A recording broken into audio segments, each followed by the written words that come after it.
Things are getting pretty weird and pretty wild out there if you pay attention to the news cycle at all. And for me, it kind of goes in spurts. I actually really enjoy following the news cycle because it's like a discernment exercise for me, just picking out all of the times that they lie to us, which is basically everything that they push out on major media outlets and networks. So let's get into it. Let's talk about it. Let's talk about some of the craziness. If you are the type of person who gets really, really stressed out about this, then hey, maybe this is not the video for you, and that's okay. But just to let you know, I don't ever worry about these things. I don't lose sleep at night. I'm not scared. I'm not living in fear. And part of that perspective comes from having read a lot of history, a lot of history. And I'm just aware that nations rise and fall, empires rise and fall. Times of war and peace come and go, things wax and wane. You have times that seem more calm, and then times that seem like, everything is just coming to a head. And I know it sounds really, really nerdy, but having spent so much time in history really brings me peace. And of course, a lot of that has to do with reading the most important history book of all, which would be the historical books of the Bible. So as we chat, I am doing a little bit of doomsday prepping here. Not really. These are all things that we've had planned and would do no matter what was going on, but I do think it's like pretty good timing that we're getting to some of these projects as things in the world look a little bit suspicious, a little bit crazy, and by a little bit, I mean a lot crazy and a lot suspicious. So one of the things that we're doing is we're really scaling up our chicken operation, both with laying hens, and that's what you see right here. These are little day-old baby chicks, and these are laying breeds that are heavy egg layers. So I have a few different breeds here. I have Welsumers, which lay brown speckled eggs. Welsumers might be my absolute favorites. They're not really, really super heavy layers. They lay maybe 3 to 5 eggs a week, whereas your really heavy layers can lay 4 to 6 to even 7 eggs a week. You could get them that are laying eggs every day.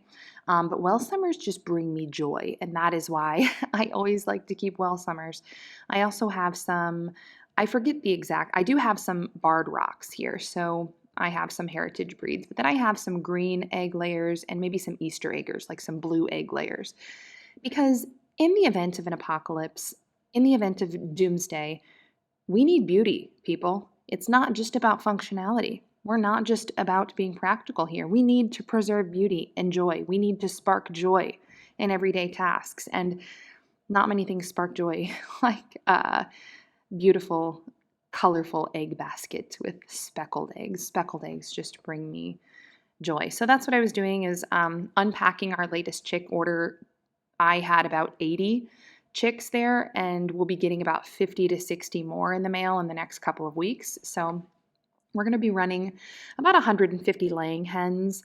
And, of course, we want the eggs. We need the eggs. I can definitely use the eggs. I could easily go through 2 dozen a day for our family of 7, maybe even more. By the time I scramble a dozen for breakfast, hard boil some for the kids' snacks, maybe use some in baking, some in making bread. It's very easy for me to go through the eggs, but we will have extra, so we will be selling those. And we actually have one of our kids who's maybe interested in taking that on and doing that like as a little business project. But another reason why we're really scaling up with our chickens is for soil health, for our pasture. We're going to be rotating them out on pasture behind our cattle and sheep. We don't have the sheep yet, but when we get them, the chickens will be rotated behind the cattle and sheep just to really help keep parasites down and help with soil health. A year and a half ago, I made the switch to natural fibers for my sleep environment in my room. So my sheets, my bedding, and my mattress with a Birch Living natural mattress. My husband and I love our Birch mattress. We sleep so well on it.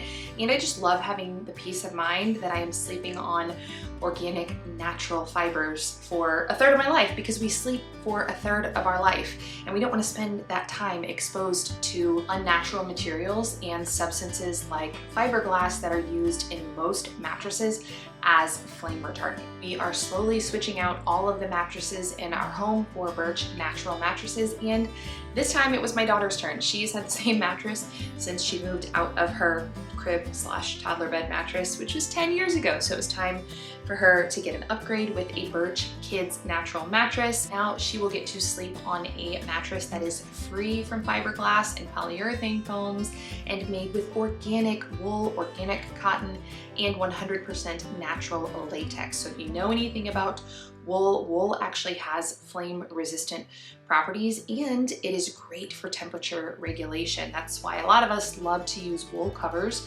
on cloth diapers, or wool on our little babies, because they're never too hot, never too cold.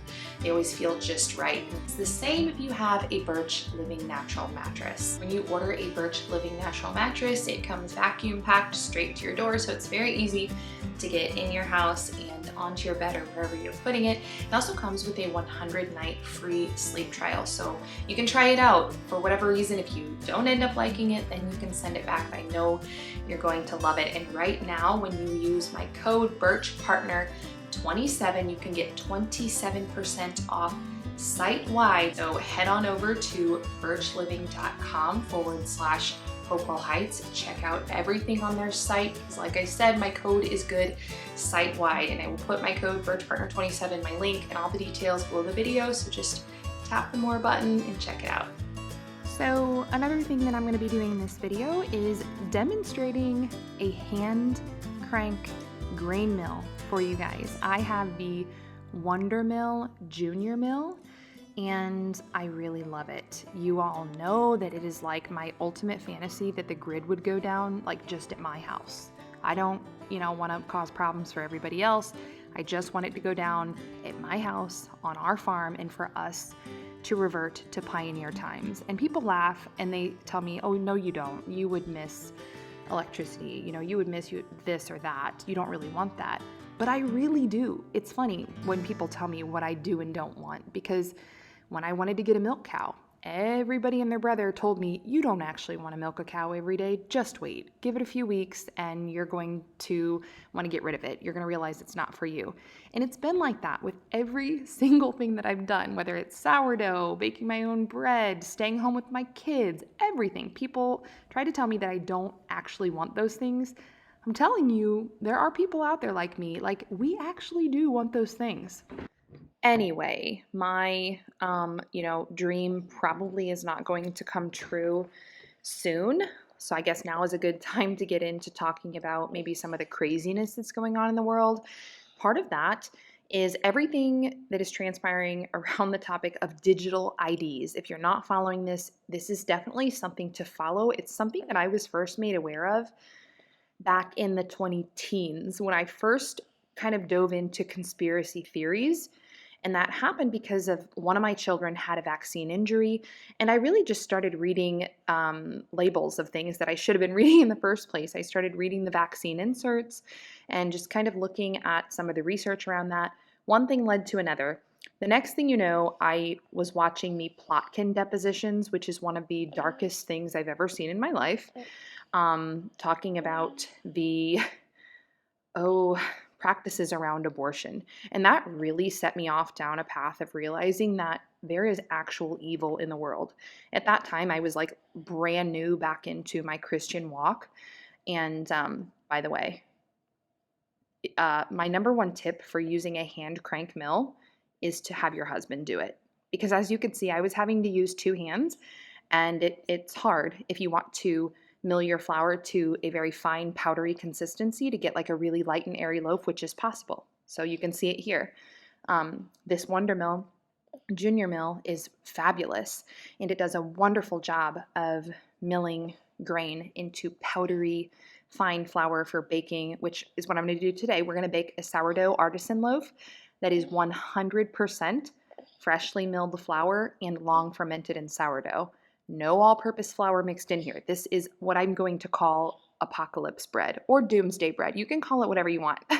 But this is what our bread is going to look like, ladies, if the grid goes down and we don't have an electric mill or anything like that. So this was hand milled flour making it into an artisan loaf. My artisan bread recipe is on my blog, but I will tell you, I have had to adjust it for using freshly milled flour, and I have to use 500 grams of wheat for my bread recipe. So the amount of flour or the amount of water and starter stays the same. So it's a cup and a half for one loaf of bread, one and a half cups of water, 1 cup of sourdough starter, but then 500 grams of wheat berries. So I just actually weigh out the wheat before I mill it. And that comes out to about 2.5 cups of wheat. For this particular loaf, I used half hard red and half hard white. Anyway, let's get back to talking about the digital ID. But by the way, if you have questions about sourdough with freshly milled flour, just drop them in the comments and I'll try to get to them, because maybe if you're new to this, my quick explanation there wasn't satisfactory. So I'll try to elaborate if I can. So digital ID. Yeah, I dove into this stuff a long time ago, and in the 20 teens, I learned about like organizations like the World Economic Forum and how they worked with United Nations and what the plans of these organizations are for the future of humanity, because they do have plans to do stuff when it comes to the human race. And let's just say they're not really fond of us human beings, especially of the number of us that exist. They want there to be a lot less. They want a lot fewer human beings to exist. And they want all of this to happen by the year 2030. So there's something called Agenda 2030.